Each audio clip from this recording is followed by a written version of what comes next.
At Christmas dinner, my sister smiled and said, "Mom and Dad say I can move into your new condo next week." I took a sip of wine and replied, "Oh, thanks for letting me know in advance. You should move in on Tuesday." When she arrived on Tuesday afternoon, her smile disappeared right away. But let me back up and explain how we got here. My name is Diana, and I am 29 years old. I have worked since I was 16, starting with weekend shifts at a grocery store in Austin while finishing high school. After graduation, I enrolled in community college and worked full-time at a hotel as a front desk clerk. The hours were brutal, especially the overnight shifts, but I needed the money. My parents never offered to help with tuition or living expenses. They made it clear early on that I was expected to take care of myself. My younger sister Veronica, on the other hand, lived a completely different life. She was 25 and had never held a job for more than 3 months. Our parents paid for everything: her car, her phone bill, her credit cards, her shopping trips. When she dropped out of college after one semester because she found the classes too stressful, they did not even ask her to get a job. They just kept funding her lifestyle while she lounged around their house, posting photos on social media and complaining about how boring Austin was. I moved out of my parents' house when I was 19. I rented a tiny studio apartment that smelled like mildew and had a radiator that clanked all night. But it was mine. I worked my way up at the hotel, eventually becoming an assistant manager. I saved every dollar I could, skipping meals sometimes to put more money away. By the time I was 24, I had saved enough for a down payment on a small house in a decent neighborhood. My parents did not attend the closing. My mother said they were busy that day. Veronica did not even respond to my text about it. 3 years later, I bought a second property, a 2-bedroom condo in a newly renovated building downtown. It was a smart investment. The rental market in Austin was strong, and I knew I could get good tenants and steady income. I planned to use the rental income to pay down my mortgage faster and build more equity. I closed on the condo in early December. I was proud of myself. At 29, I owned 2 properties, with manageable mortgages and a solid financial plan. I had worked hard for everything I had, and it felt good to see the results of all those years of sacrifice. I mentioned the condo to my parents during a phone call about Christmas dinner plans. I did not think much of it. I just said I had closed on an investment property and was excited about the rental income potential. My mother said, "Oh, that is nice, dear," and changed the subject to what dishes everyone should bring to Christmas dinner. Christmas Eve arrived, and I drove to my parents' house with a bottle of wine and a homemade apple pie. The house looked the same as always. The same decorations they had been using for 20 years. The same artificial tree in the corner of the living room. The same smell of ham baking in the oven. Veronica was already there, sprawled on the couch with her phone, wearing pajama pants and an oversized sweatshirt. She barely looked up when I walked in. "Hey," I said. "Hey," she replied, not taking her eyes off her screen. My father was in the kitchen, carving the ham. My mother was setting the table. Everything seemed normal. We sat down to eat around 7 in the evening, passing dishes and making small talk about the weather and the neighbors. Then, halfway through dinner, Veronica looked up from her plate and smiled at me. It was a bright, excited smile, the kind I had not seen on her face in years. "So, Diana," she said, her voice cheerful, "Mom and Dad say I can move into your new condo next week." I stopped chewing. I set down my fork and looked at her, then at my parents. My mother was focused on her green beans. My father was cutting another piece of ham. "Excuse me?" I said. "Your condo downtown," Veronica continued, still smiling. "Mom and Dad told me I could move in. I am so excited. I have been dying to get out of this house and live somewhere more exciting. Downtown is perfect." I looked at my parents again. My mother finally met my eyes, and her expression was completely casual, as if we were discussing the weather. "Well, you have that extra property now," my mother said. "And Veronica needs a place to live.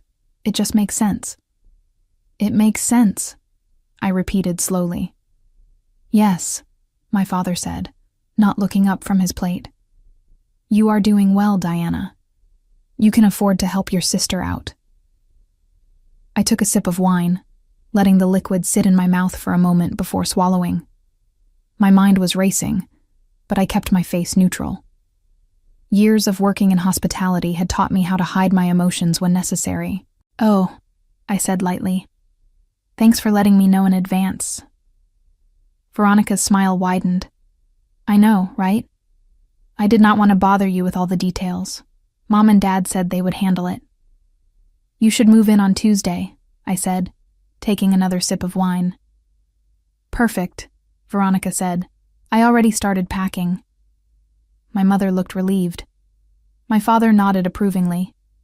Veronica went back to her phone, probably already texting her friends about her exciting new downtown apartment. I finished my dinner in silence, answered questions when spoken to, and left around 9 o'clock with a polite smile and a wave goodbye. The drive back to my house took 20 minutes. I gripped the steering wheel tightly, my knuckles white in the glow of the streetlights. I was furious, but I was also calculating. I had learned a long time ago that anger without strategy was useless. When I got home, I sat at my kitchen table with my laptop and a cup of coffee. It was nearly 10 at night, but I was wide awake. I opened my email and started drafting a rental listing for the condo. I had originally planned to wait until after the holidays to find tenants, maybe take a few weeks to furnish the place and make it perfect. But plans change. I wrote a detailed description of the property. 2 bedrooms, 2 bathrooms, updated kitchen with stainless steel appliances, in-unit washer and dryer, balcony with a downtown view, walking distance to restaurants and shops. I listed the monthly rent at a competitive rate, knowing it would attract attention quickly. Then I took photos. I drove back downtown that night and spent 2 hours photographing every angle of the condo. The empty rooms actually looked better in photos than I expected. The hardwood floors gleamed under the lights, and the big windows made the space feel open and airy. By midnight, the listing was live on 3 different rental websites. I set my phone to notify me of any inquiries, and finally went to bed.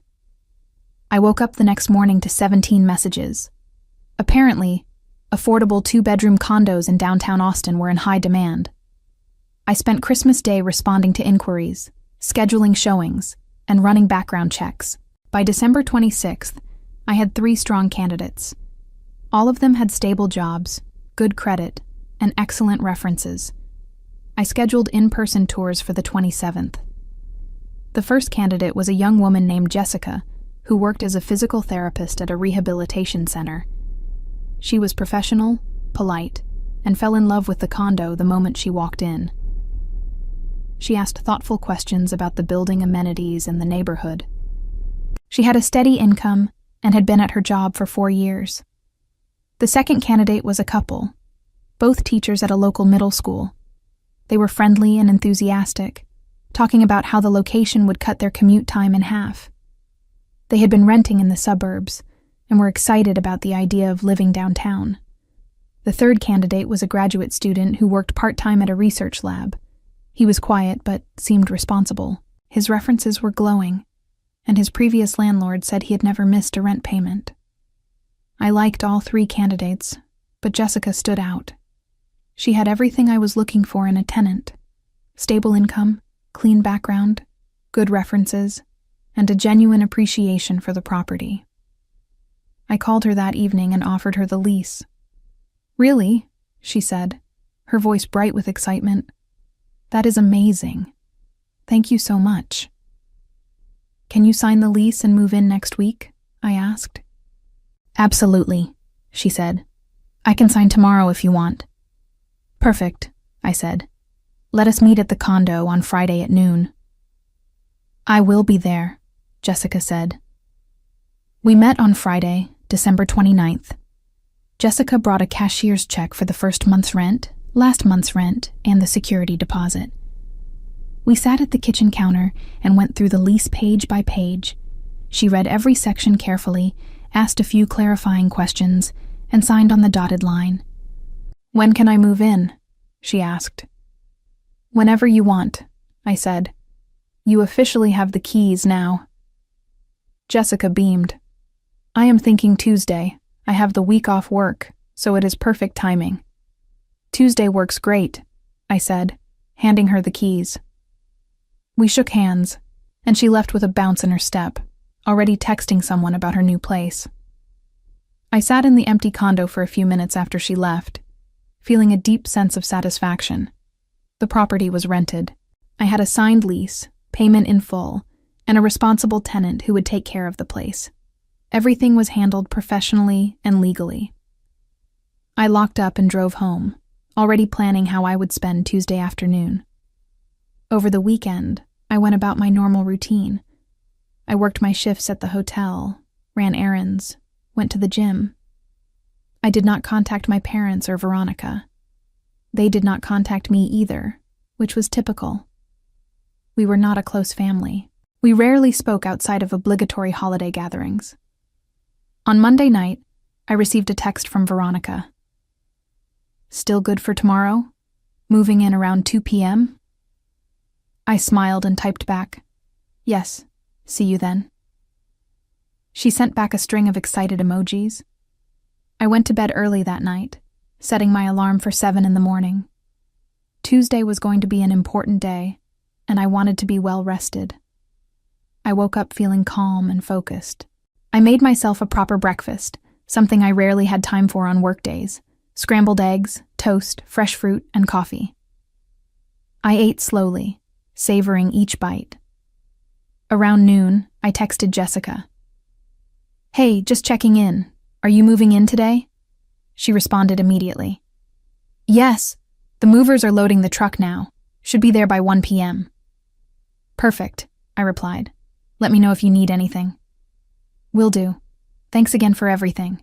I spent the next hour cleaning my own house, doing laundry, and keeping myself busy. At 1:30, Jessica texted me a photo of her new living room with boxes stacked against the wall. "Made it. This place is even better than I remembered." I smiled and sent back a thumbs-up emoji. At 1:45, my phone rang. It was my mother. "Diana," she said, her voice tight. "Where are you?" "At home," I said. "Why?" "Veronica is at the condo," my mother said. "There are people there, people moving furniture in." "Oh," I said, keeping my voice light. "Yes, those are my tenants. They moved in today." There was a long silence on the other end of the line. "Your tenants," my mother repeated. "Yes," I said. "I rented the condo out last week. I thought I mentioned that." "You most certainly did not mention that," my mother said, her voice rising. "Veronica is standing outside with all her belongings. She is humiliated." "I am sorry she is upset," I said. "But the condo is rented now. I have a signed lease and everything." "Diana, this is unacceptable," my mother said. "You knew she was moving in today."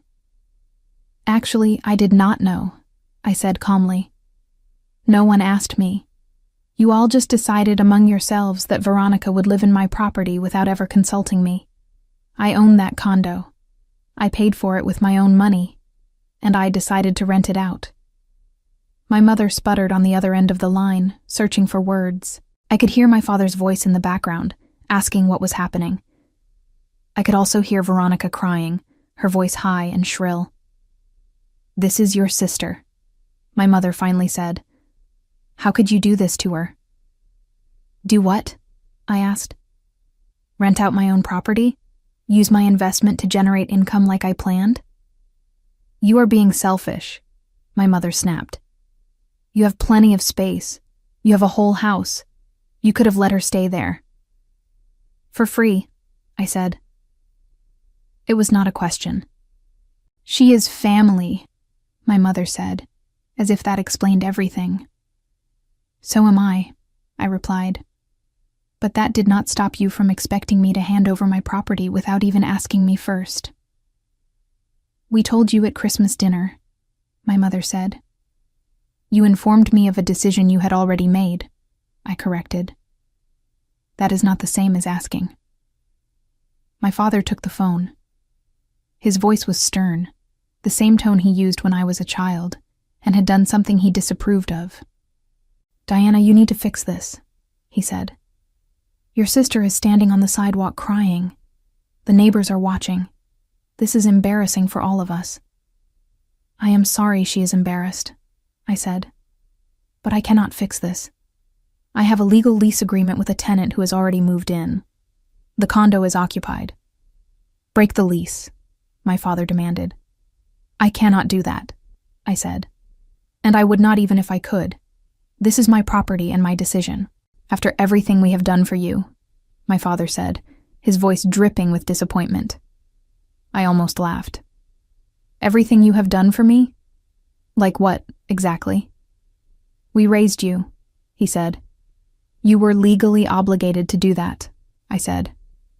"I have been financially independent since I was 19.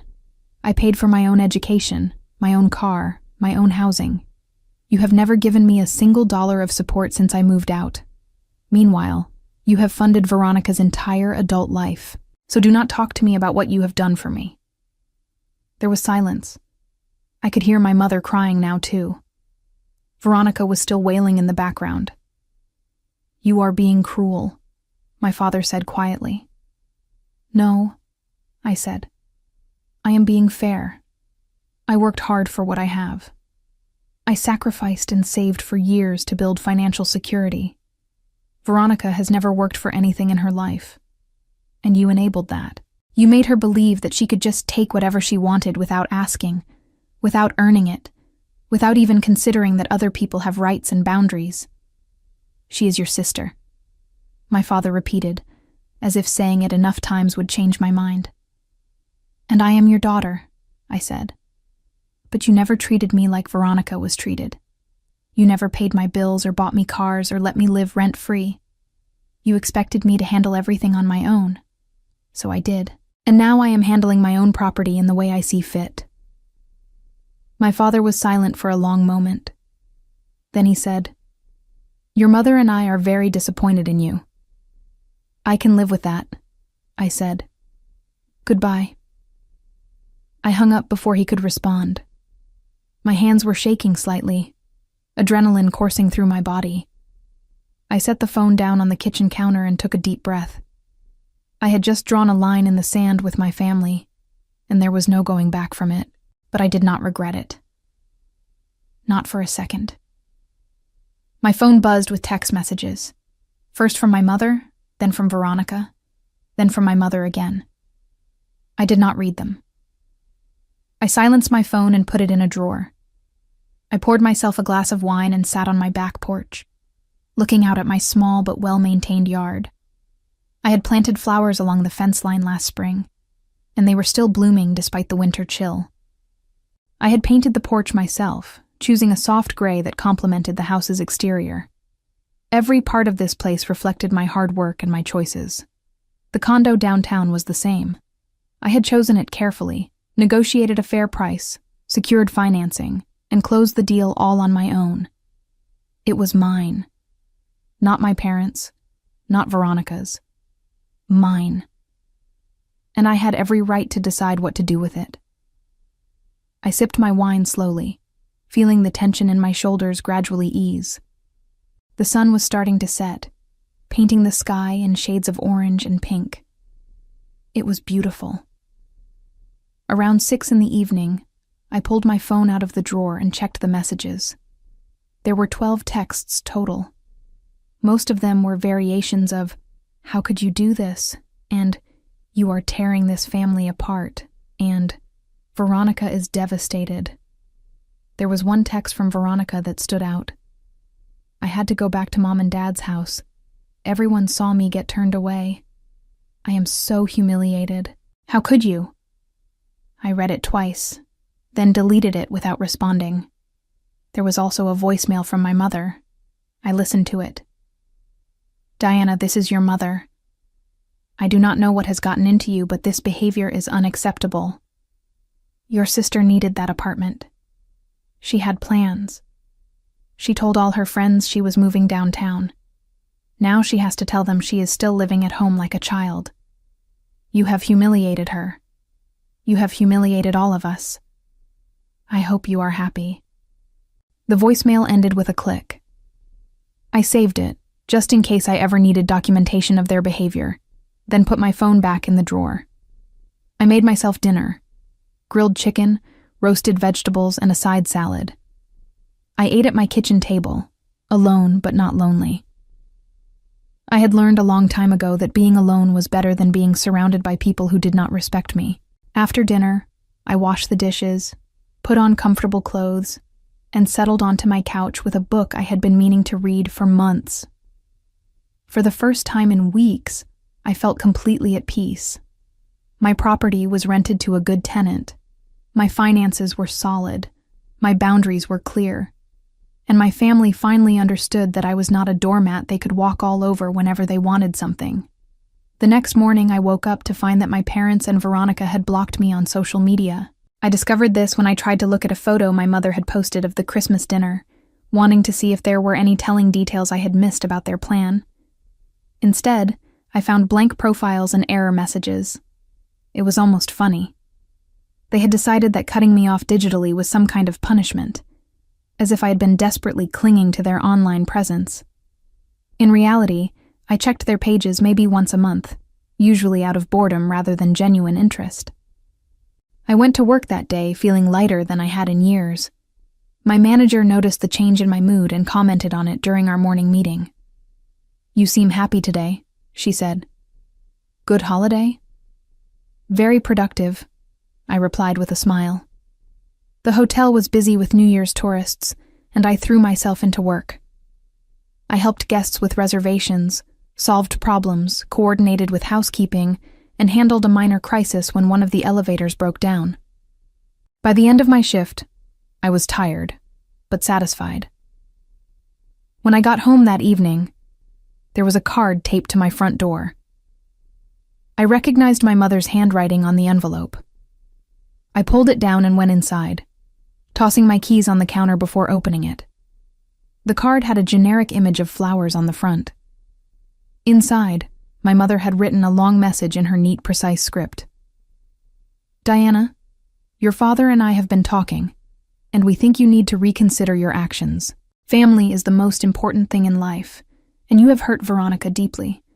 She has been crying for 2 days straight. She barely eats. She will not leave her room. You did this to her.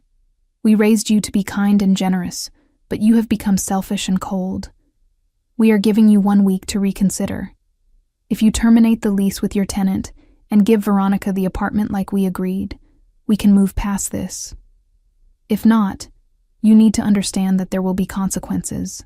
We will not be able to have a relationship with someone who treats family this way. The choice is yours." I read the card 3 times, each time feeling a different emotion. First disbelief, then anger, then something close to relief. They were giving me an ultimatum. They actually believed that threatening to cut me off would make me cave to their demands. They thought I needed them more than I needed my own self-respect. I walked to my kitchen, opened the drawer where I kept matches, and took the card outside to my back porch. I held it over my small fire pit and lit one corner, watching as the flames consumed my mother's careful handwriting. The paper curled and blackened, and within seconds it was nothing but ash. I did not respond to the card. I did not call or text. I simply went on with my life as if nothing had happened. 3 days later, my aunt called me. She was my mother's younger sister, and we had never been particularly close. She lived 2 hours away and usually only showed up at major holidays. "Diana," she said when I answered, "I heard about what happened with Veronica." "Did you?" I said flatly. "Your mother is very upset," my aunt continued. "She called me crying yesterday. She said you refused to let Veronica live in your apartment." "My condo," I corrected. "And I did not refuse. I was never asked. They decided among themselves that Veronica would move in without consulting me. By the time they bothered to inform me, I had already rented it to a paying tenant. Still, my aunt said, Veronica is family. Could you not have made an exception? Why? I asked. Why should I make an exception for someone who has never worked for anything, who has never shown me any respect or consideration, who has never even thanked me for a single thing I have done? Because she is your sister, my aunt said, as if this was the most obvious thing in the world. That is not a good enough reason, I said. Being related to someone does not give them automatic rights to your property or your resources. My aunt sighed. You know, Diana, not everything is about money and property. Sometimes family is more important than being right. I agree, I said. Family should be important. But family also means respecting boundaries and treating each other fairly. My parents have never done that. They have always favored Veronica, always expected me to be the responsible one while she got to do whatever she wanted. I'm done accepting that dynamic. So you are just going to cut them off? My aunt asked. They are the ones threatening to cut me off, I pointed out. They sent me a card saying they cannot have a relationship with me unless I do what they want. That is manipulation, not love. My aunt was quiet for a moment. Then she said, I think you are making a mistake. Family is forever. You will regret this. Maybe, I said, but I doubt it. After I hung up, I realized my hands were trembling again, not from fear or uncertainty, but from the sheer exhaustion of having to explain myself over and over to people who had already decided I was wrong. I checked my phone and saw that Jessica had texted me a photo of her fully furnished living room. The condo looked beautiful. She had added plants, artwork, and cozy touches that made the space feel like a real home. Loving this place. Thank you again for being such a great landlord. I smiled and texted back. So glad you are settling in well. Let me know if you need anything. That evening, I decided to treat myself. I had been working hard and dealing with family drama for days. I deserved something nice. I drove to my favorite restaurant downtown, a small Italian place that made incredible pasta. I ordered a glass of red wine and their special of the day, a mushroom risotto that was perfectly creamy and flavorful. I ate slowly, savoring each bite and watching the other diners around me. There were couples on dates, families with young children, groups of friends celebrating something. Everyone seemed happy and relaxed. It was a nice reminder that life existed outside of my family's dysfunction. As I finished my meal, my phone buzzed. It was a text from an unknown number. This is Veronica. Mom gave me your number since you blocked us. I just want you to know that you ruined my life. I had everything planned. I was going to start fresh downtown, maybe get a job at one of the boutiques, meet new people. Now I am stuck at home with Mom and Dad treating me like a failure. Everyone knows what happened. My friends keep asking me why I am not downtown yet. I do not know what to tell them. You did this. You could have helped me, but you chose to be selfish instead. I hope you are happy. I read the message twice, then blocked the number. I paid my check, left a generous tip, and walked back to my car. The night air was cool and crisp, and the downtown lights sparkled against the dark sky. I felt calm and clear-headed. Veronica wanted me to feel guilty. My parents wanted me to feel guilty. My aunt wanted me to feel guilty. But I did not. I felt free. The week my parents had given me to reconsider passed without any communication from me. I went to work, paid my bills, checked in with Jessica to make sure everything was going well with the condo, and lived my life exactly as I wanted to. On the 8th day, my phone rang at 7 a.m. It was my father. I almost did not answer, but curiosity got the better of me. Hello, I said. Diana, my father said. His voice was cold and formal. Your week is up. Have you reconsidered? No, I said simply. Then this is goodbye, my father said. Your mother and I cannot have a relationship with someone who treats family the way you have treated Veronica. You have made your choice, and we have made ours. Okay, I said. There was a pause. I think he expected me to beg or cry, or try to change his mind. When I said nothing else, he continued. We will not be inviting you to family events anymore. Birthdays, holidays, nothing. As far as we are concerned, you are no longer part of this family. I understand, I said calmly. You understand? My father repeated, his voice rising slightly. That is all you have to say? What do you want me to say? I asked. You have given me an ultimatum. I am not going to break a legal lease and kick out a good tenant just to appease you. So if that means you do not want a relationship with me, then that is your decision. It is your decision, my father said. You are choosing property over family. No, I said. I am choosing self-respect over manipulation. There is a difference. My father made a sound of disgust. I do not even know who you are anymore. Yes, you do, I said. I am the same person I have always been. I work hard, I take care of myself, and I do not let people take advantage of me. The only thing that has changed is that I am no longer pretending to be okay with how you treat me. We have always treated you fairly, my father said. That is not true, and you know it, I replied. But it does not matter anymore. If you want to cut me out of your life because I would not give Veronica free housing, then do it. I will be fine. My father hung up without saying goodbye. I sat on the edge of my bed for a few minutes, phone still in my hand. I waited for the sadness or regret to hit me, but it never came. Instead, I felt oddly peaceful. The decision had been made. There was no more uncertainty, no more waiting for the other shoe to drop. It was done. I got ready for work and went about my day as usual. I did not cry. I did not call anyone to talk about it. I just accepted it and moved forward.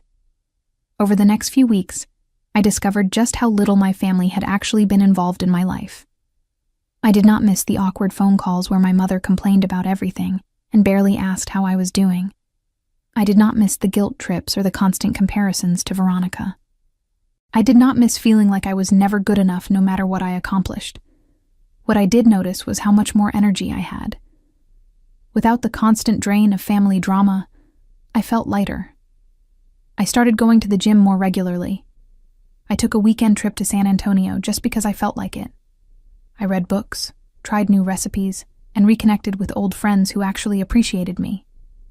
Jessica turned out to be an ideal tenant. She paid rent on time every month, kept the place immaculate, and occasionally sent me photos of small improvements she had made with my permission. She had painted one of the bedrooms a soft blue and added floating shelves. It looked professional and beautiful. In February, she texted me about a small leak under the kitchen sink. I called a plumber immediately and had it fixed within 24 hours. Jessica was impressed by how quickly I responded. You are seriously the best landlord I have ever had, she texted. Most people would have taken days to deal with this. I take care of my properties, I replied, and good tenants like you deserve responsive service. It felt good to be appreciated. It felt good to have a professional relationship built on mutual respect rather than one-sided expectations. Meanwhile, I heard through the grapevine that Veronica was still living with my parents and still unemployed. My aunt let it slip during a chance encounter at the grocery store in late February. She looked uncomfortable when she saw me, as if she was not sure whether she should acknowledge me or pretend we were strangers. "Hello, Diana," she finally said. "Hello," I replied politely. "How are you?" she asked, though her tone suggested she did not really want to know. "I am doing well," I said. "How are you?" Fine, she said. "I saw your mother last week. She is still very upset about everything. I am sorry to hear that, I said, though I was not sorry at all. Veronica is having a hard time, my aunt continued, apparently unable to help herself.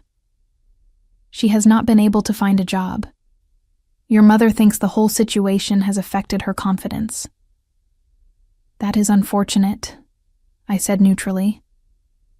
My aunt looked at me expectantly, as if waiting for me to express guilt or offer to fix the situation. When I said nothing else, she sighed. Well, I should go, she said. Take care of yourself, Diana.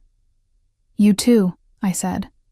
I watched her walk away, her cart full of groceries, and felt absolutely nothing. No guilt, no regret, no desire to reach out and make amends. Just a mild sense of relief that the conversation was over. In March, I received a letter in the mail from my parents. It was addressed formally, with my full name typed on the envelope. Inside was a single sheet of paper with a brief message. Diana, we are writing to inform you that we are removing you from our will. Since you have chosen to prioritize money and property over family, we see no reason to leave you any inheritance. Everything will go to Veronica, who understands the value of family.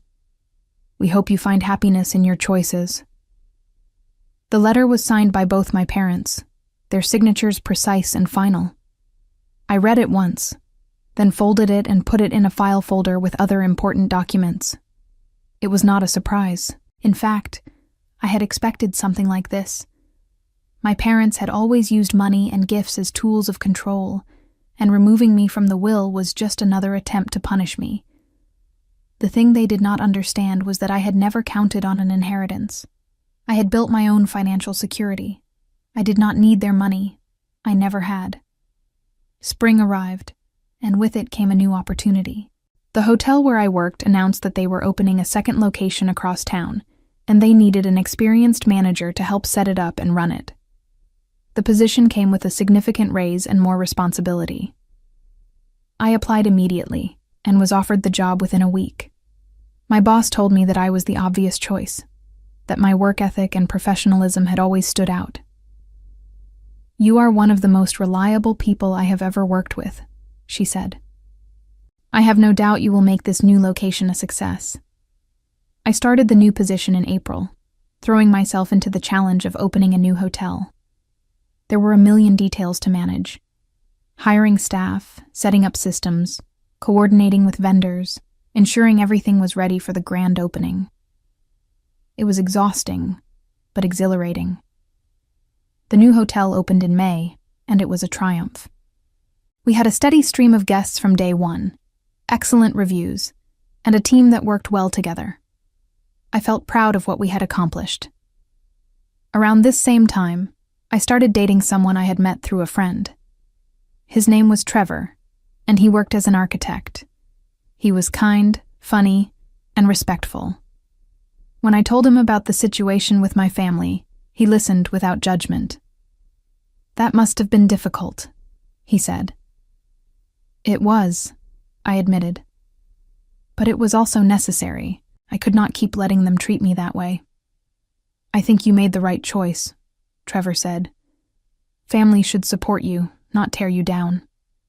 It was refreshing to be with someone who understood that healthy relationships required boundaries and mutual respect. We took things slowly, enjoying each other's company without rushing into anything serious. In June, Jessica texted me with some news. Hey Diana, I wanted to let you know that I got a promotion at work. I will be traveling more for my job, which is exciting. The condo is perfect for me right now, but I wanted to give you a heads up that I might need to move to a different city in a year or so, depending on how things go with work. I will obviously give you plenty of notice. Just wanted to keep you in the loop. Congratulations on the promotion, I texted back. And thank you for letting me know. I really appreciate having such a communicative tenant. Keep me posted on your plans. Jessica's message made me think about the future of the condo. If she moved out eventually, I would need to find a new tenant. But that was a problem for another day. For now, everything was working perfectly. One Saturday afternoon in July, I was at a coffee shop downtown, working on some paperwork for the hotel, when I overheard a conversation at the next table. Two women were talking, and one of them mentioned my parents by name. I glanced over and recognized one of the women as a former neighbor from my parents' street. I had not seen her in years, but her voice was distinctive. "I feel so bad for them," she was saying. "Their daughter completely cut them off over nothing, just refused to help her own sister. Can you imagine?" "That is awful," the other woman replied. "Family should come first." "Exactly," the neighbor said. "And poor Veronica. She is still living at home, you know. I see her sometimes when I drive by. She looks so sad. The whole situation has been hard on everyone." I kept my head down, pretending to focus on my laptop. Part of me wanted to turn around and tell them the truth, to explain that they only had one side of the story. But I knew it would not matter.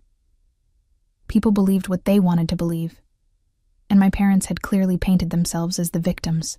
I finished my coffee and left without saying anything. Let them think what they wanted. I knew the truth, and that was enough. In August, I got an unexpected message on social media from a cousin I had not spoken to in years. Her name was Olivia, and she was the daughter of my father's brother. We had been close as children but had drifted apart as adults. "Hey Diana," her message read. "I hope this does not come out of nowhere, but I heard about what happened with your parents and Veronica. I just wanted you to know that I do not think you did anything wrong. I have watched how they treat you versus how they treat Veronica for years, and it has always bothered me.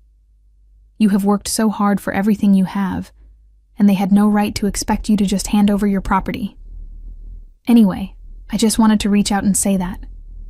If you ever want to grab coffee or catch up, I would love to hear how you are doing." I stared at the message for a long time, feeling a warmth in my chest that I had not expected. Someone in my family actually saw the situation clearly. Someone understood. I wrote back immediately. "Olivia, thank you so much for reaching out. Your message means more than you know. I would love to catch up. Are you free next weekend?" We made plans to meet for brunch the following Saturday. When we finally sat down together, it felt like no time had passed. Olivia was warm and genuine, and she listened to my side of the story without interrupting or judging. "I always knew your parents favored Veronica," Olivia said. "My dad used to comment on it too. He thought it was unfair how much they expected from you while giving Veronica a free pass for everything." "It feels good to hear someone else say that," I admitted. "I have spent so long wondering if I was crazy or selfish for feeling the way I did." "You are not crazy," Olivia said firmly. "You set a boundary, and they could not handle it. That is on them, not you." We talked for hours, catching up on our lives and making plans to see each other more regularly. It was a reminder that family did not have to be defined by biology alone. The people who truly cared about you were the ones who showed up and supported you, regardless of blood ties. As summer turned to fall, my life continued to improve. My job was going well, my relationship with Trevor was developing nicely, and my friendship with Olivia had become a regular source of joy. The condo was generating steady income, and Jessica remained an excellent tenant. I had built a good life for myself, one based on hard work, self-respect, and healthy boundaries. And I had done it all without my parents' approval or support. October arrived with cooler temperatures and changing leaves. I was walking through a shopping center one Saturday afternoon when I ran into Veronica. It was the first time I had seen her since Christmas dinner, nearly 10 months ago. She was coming out of a clothing store, carrying several shopping bags. When she saw me, her face went through a series of expressions: surprise, anger, and then something that looked almost like shame. "Diana," she said. "Veronica," I replied calmly. We stood there for a moment, neither of us quite sure what to say. She looked different, older somehow, though it had only been 10 months. There were dark circles under her eyes, and her clothes looked expensive but ill-fitting, as if she had lost or gained weight recently. "How have you been?" I asked, more out of politeness than genuine interest. Fine, she said quickly. Too quickly. Great, actually. Really great. Good to hear, I said. I have been busy, Veronica continued, her words coming faster now. Really busy. I am thinking about going back to school. Or maybe starting a business. I have lots of options. That sounds nice, I said neutrally. Veronica's face flushed. I know what you are thinking. You think I am lazy and useless. You think I cannot do anything on my own. I have not said anything like that, I pointed out. You do not have to say it, Veronica snapped. I can see it in your face. You have always looked down on me. You have always thought you were better than me because you have a job and a house. I do not think I am better than you, I said. But I do think I made different choices. I chose to work hard and build something for myself. You chose to let Mom and Dad take care of everything. Those were our choices. I did not choose anything, Veronica said, her voice rising. They offered. They wanted to help me. They enabled you, I corrected. There is a difference. Veronica's eyes filled with tears. You ruined everything. I could have had a fresh start downtown. I could have figured things out. But you took that away from me. I did not take anything away from you, I said firmly. That condo was never yours. It was mine. I bought it with my own money, and I chose to rent it out. What you and Mom and Dad decided among yourselves was not my problem. You could have helped me, Veronica said. I could have, I agreed. But I chose not to. And I do not regret that decision. Veronica stared at me for a long moment, tears streaming down her face. Then she turned and walked away quickly, her shopping bag swinging at her sides. I watched her go, feeling nothing but a mild sense of sadness. Not for my decision, but for the fact that she still had not learned anything. She still believed the world owed her something, that other people should sacrifice for her comfort. I continued my shopping and went home, putting the encounter out of my mind. 2 weeks later, I received a phone call from Olivia. Diana, have you seen the post? She asked. What post? I said. Your mother posted something on social media about you. It is pretty bad. I thought you should know. My stomach tightened. What did she say? She wrote this long thing about ungrateful children and how she and your dad sacrificed everything to raise you, only to have you abandon the family. She did not use your name, but it is obvious she is talking about you. A lot of people are commenting, saying terrible things. I closed my eyes and took a deep breath. Can you send me a screenshot? Already done, Olivia said. Check your messages. I opened the message and read my mother's post. It was long and dramatic, full of phrases like heartbroken parents and selfish generation, and we gave her everything. The comments were even worse. People I had never met were calling me ungrateful, spoiled, and heartless. Are you okay? Olivia asked. I am fine, I said. And surprisingly, I was. She can post whatever she wants. The people who matter know the truth. Do you want to respond? Olivia asked. Set the record straight. No, I said. Responding would just give her more attention. Let her have her moment. It does not change anything. But even as I said the words, I felt a spark of anger building in my chest. Not because my mother had posted about me, but because she was still trying to control the narrative. She was still trying to make herself the victim. I thought about it for the rest of the day. My mother had sent me an ultimatum. She had removed me from the will. She had told family members lies about what happened. And now she was publicly shaming me on social media. And through it all, I had remained silent. I had taken the high road, refused to engage, and moved on with my life.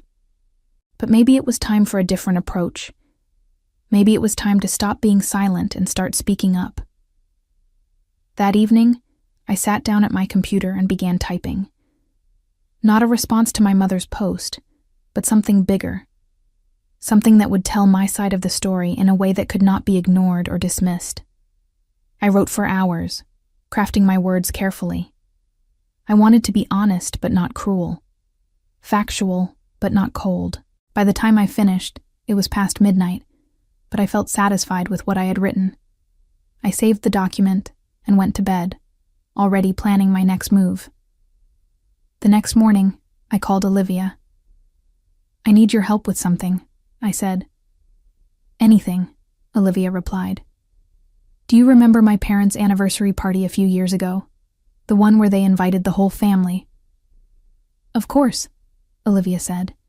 "It was at that restaurant downtown. Big celebration for their 30th anniversary. Do you remember how they spent the whole night talking about how proud they were of both their daughters?" I asked. "Yes," Olivia said slowly. "And I remember thinking it was weird because they barely mentioned you at all. It was all about Veronica." "Exactly," I said. "And do you remember Thanksgiving 2 years ago when my mother told everyone I was too busy with work to help with dinner, when the truth was she never asked me to help?" "I remember that too," Olivia said. "You told me later that you had offered multiple times, and she kept saying she did not need help." "I need you to help me document these things," I said. "Every time my parents lied about me or dismissed me or favored Veronica. I want a clear record of the pattern of behavior. Can you help me remember the details?" "Absolutely," Olivia said. "I have been watching this happen for years. I can give you plenty of examples." We spent the next 2 hours on the phone, going through memories and incidents. Olivia had a sharp memory and was able to recall specific conversations and moments that I had half forgotten. By the end of the call, I had pages of notes. "What are you planning to do with all this?" Olivia asked. "I am not sure yet," I admitted. "But I want to be prepared. If my mother wants to make this public, then maybe I should too." "Just be careful," Olivia said. "Once you put something out there, you cannot take it back." "I know," I said, "and I'm going to think about it carefully before I do anything." But even as I said it, I knew I had already made up my mind. I was done being silent. I was done letting my parents control the narrative. Over the next few days, I refined my statement. I fact-checked every detail, made sure my tone was calm and measured, and prepared myself for whatever backlash might come. Then, on a Thursday evening, I posted it. I did not post it as a response to my mother's social media rant. Instead, I created my own post on my own page, a detailed explanation of what had actually happened. I explained how I had worked since I was 16 while my parents funded Veronica's lifestyle. I explained how I had bought the condo as an investment property with my own money. I explained how my parents had informed me at Christmas dinner that Veronica would be moving in without ever asking me first. I explained how I had already rented the property to a qualified tenant before Veronica showed up. I included specific examples of how my parents had treated me differently from Veronica over the years. Not in a bitter or angry way, but simply as facts. I let the truth speak for itself. I ended the post with a simple statement. I love my family, but I will not be manipulated or guilted into giving up my property or my self-respect. I worked hard for what I have, and I have the right to make my own decisions about my own life. If that makes me selfish in their eyes, then so be it. I hit post and closed my laptop. Within an hour, the post had dozens of comments. Most of them were supportive. Friends, coworkers, and even people I barely knew were commenting with messages like, "Good for you," and "You did the right thing," and "Your family should be proud of you, not tearing you down." A few comments were negative, mostly from people who believed family should always come first regardless of circumstances, but even those comments were outnumbered by the supportive ones. By the next morning, the post had been shared over 100 times. People were messaging me privately to share their own stories of family dysfunction and boundary setting. It was overwhelming, but also validating. Olivia called me that afternoon. "Have you seen your mother's page?" she asked. "No," I said. "Should I?" "She deleted her post about you," Olivia said, "and she has not posted anything since. I think she realized that her version of events does not hold up when people hear your side." I felt a surge of satisfaction. "Good." "There is more," Olivia said. "My dad called me this morning.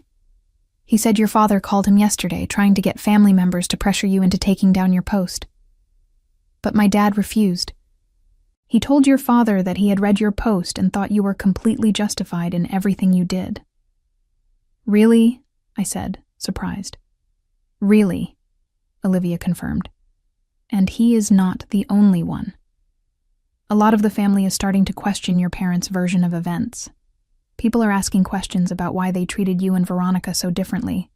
Your parents are not getting the sympathy they expected." I sat down on my couch, processing this information. I had not posted my statement to turn the family against my parents. I had posted it to tell the truth and protect my own reputation.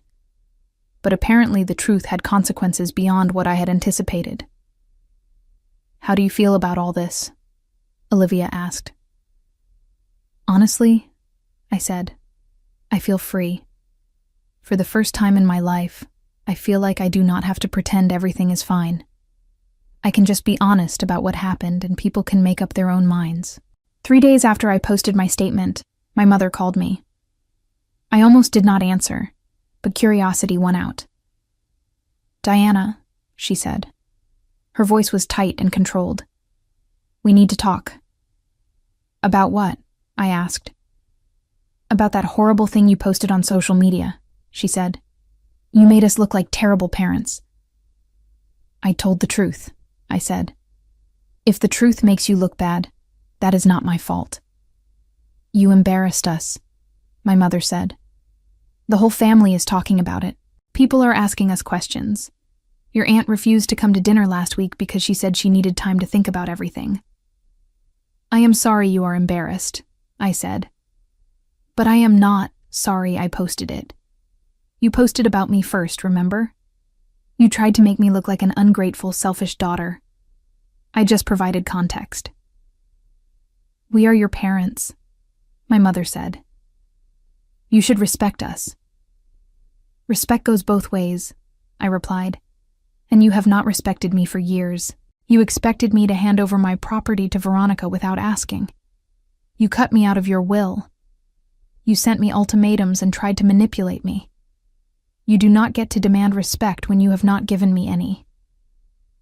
There was a long silence. I could hear my mother breathing on the other end of the line. "What do you want from us?" she finally asked, and her voice sounded tired. "I do not want anything from you," I said honestly. "I just want to live my life without being guilted or manipulated. That is all I have ever wanted." "So that is it?" my mother asked. "You are just done with us?" "You were the ones who said we could not have a relationship unless I did what you wanted," I reminded her. "I am just accepting the terms you set." "Maybe we were too harsh," my mother said quietly. "Your father and I have been talking. Maybe we overreacted." I felt a flicker of something. Not hope exactly, but curiosity. "What are you saying?" "I am saying maybe we can work this out," my mother said. "If you take down that post, we can start over. We can put all of this behind us." And there it was, the condition. Even now, even after everything, they could not just apologize without asking for something in return. "No," I said. "No?" my mother repeated. "The post stays up," I said. "It is the truth, and I am not going to erase it just to make you comfortable. If you want to have a relationship with me, it needs to be based on mutual respect and honesty. Not on me doing whatever you want in exchange for your approval." "That is not fair," my mother protested. "Actually, it is the definition of fair," I said. "I am not asking you to do anything except treat me like an equal, like an adult who has the right to make her own decisions. If you cannot do that, then we have nothing more to talk about." My mother was quiet for a long moment. Then she said, I need to think about this. This is not what I expected. Take all the time you need, I said, but my position is not going to change. She hung up without saying goodbye. I set my phone down and looked around my living room, my comfortable, peaceful living room in the house I had bought with my own money. I had built a good life. I had friends who supported me, a relationship that made me happy, a job I was proud of, and property that generated income. I had everything I needed, and if my parents could not accept that, it was their loss, not mine. 2 weeks later, I received a letter from my father.